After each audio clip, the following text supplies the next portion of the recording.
শরীরে এখনো তেজ বেশি তো এই জন্য এত গরম গরম কথা। তোমার তেজ একটু কমায়া দেই বলে দিছে, জিন্দান খানায় নিয়ে বন্দি করো, খানা দানা বন্ধ, একটা দানা খাইতেও দিবা না আর এক ফোঁটা পানিও পান করতে দিবা না। ডাক্তারকে বলে রাখছে নারী পরীক্ষা করতে থাকবি, যখন দেখবি যে একেবারে শেষ মুহূর্ত, এখন খাবার দাবার না দিলে আর বাঁচবে না, ওই সময়ে নিয়ে খাবার দিবি। খাবারটা কি দিবি সেটাও ঠিক করে দিছে, বলছে যে মুসলমানদের ধর্মে যে জিনিস হারাম সেটা দিবি, শুয়োরের গোশত আর মদ মিশানো পানি। আল্লাহকে বললাম যে আল্লাহ তুমি পরীক্ষা করতেছো তোমার বান্দার, যে তোমার বান্দা তোমাকে, তোমার দ্বীনকে, তোমার রসুলকে, তোমার রসুলের আদর্শকে কতটা ভালোবাসে তুমি এটা পরীক্ষা করতেছো। আর এই পরীক্ষা করার জন্য জীবন দিছো মাত্র কয়টা? একটা মাত্র জীবন দিছো। আর ওই একটা জীবন দিয়ে আল্লাহ তোমাকে কিভাবে দেখাবো যে আমি তোমাকে আর তোমার দ্বীনকে কতটা ভালোবাসি।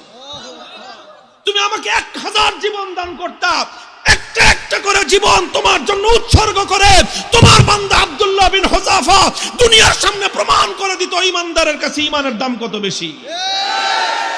উলামায়ে কেরাম, আহলে হক, হকের ঝান্ডাবাহীরা যদি হকের উপর অটল আর মজবুত থাকে, আল্লাহর পক্ষ থেকে সাহায্য আসে, প্রতিপক্ষ মাথা নত করতে বাধ্য হয়।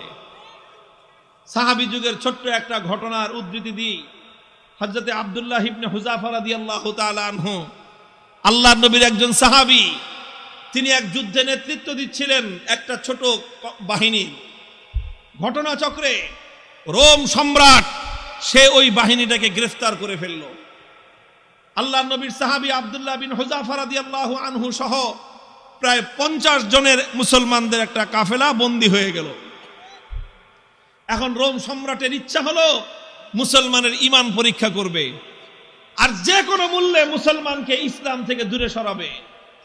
এই জন্য প্রথমে আব্দুল্লাহ বিন হুযাফাকে ডেকে নিয়ে অফার দিল, অফার, লোভ দেখাইলো, বলল তুমি ইসলাম গ্রহণ করো, বিশাল অপ্রতিরোধ্য বিশাল সাম্রাজ্য, পৃথিবীর সুপার পাওয়ার রোম সাম্রাজ্যে তোমাকে বিশাল বড় ক্ষমতাবান পদ দিয়ে দিব, মন্ত্রিত্ব দিয়ে দিব, আর আর তোমাকে আমার মেয়ে বিয়ে দিয়ে দিব। পরবর্তীতে তুমি রাজবংশের নিয়ম অনুযায়ী দেখা যাবে তুমি সম্রাটও হয়ে যেতে পারো, বিশাল এলাকার দায়িত্ব তোমাকে এখনই দিয়ে দিব, কিন্তু শর্ত হলো তোমাকে তোমার ধর্ম এবং আদর্শ ছাড়তে হবে। এই কথা যখন বলেছে, আব্দুল্লাহ ইবনে হুযাফা রাদিয়াল্লাহু আনহু রাগে ক্ষোভে অগ্নিশর্মা হয়ে, কোন কোন বর্ণনার মধ্যে এসেছে রোম সম্রাটের দরবারে দাঁড়িয়ে রোমান সম্রাটকে তিনি লক্ষ্য করে বলেছেন, ইয়া কালবার রোম, হে রোমের কুকুর। রোমের সম্রাট যখন তাকে ধর্ম ত্যাগের, ইসলাম ত্যাগের পরামর্শ দিয়েছে, তখন তিনি রোম সম্রাটের রাজ দরবারে দাঁড়িয়ে সম্রাট বলে নয়, রোমের কুকুর বলে সম্বোধন করে বলেছেন, মুসলমানের ঈমান এত কম দামি জিনিস না। সম্রাট মনে করলো শরীরে এখনো তেজ বেশি তো এই জন্য এত গরম গরম কথা। এত গরম গরম কথা, তোমার তেজ একটু কমায়া দেই বলে দিছে, জিন্দান খানায় নিয়ে বন্দি করো, খানা দানা বন্ধ, একটা দানা খাইতেও দিবা না আর এক ফোঁটা পানিও পান করতে দিবা না। ডাক্তারকে বলে রাখছে নারী পরীক্ষা করতে থাকবি, যখন দেখবি যে একেবারে শেষ মুহূর্ত, এখন খাবার দাবার না দিলে আর বাঁচবে না, ওই সময়ে নিয়ে খাবার দিবি।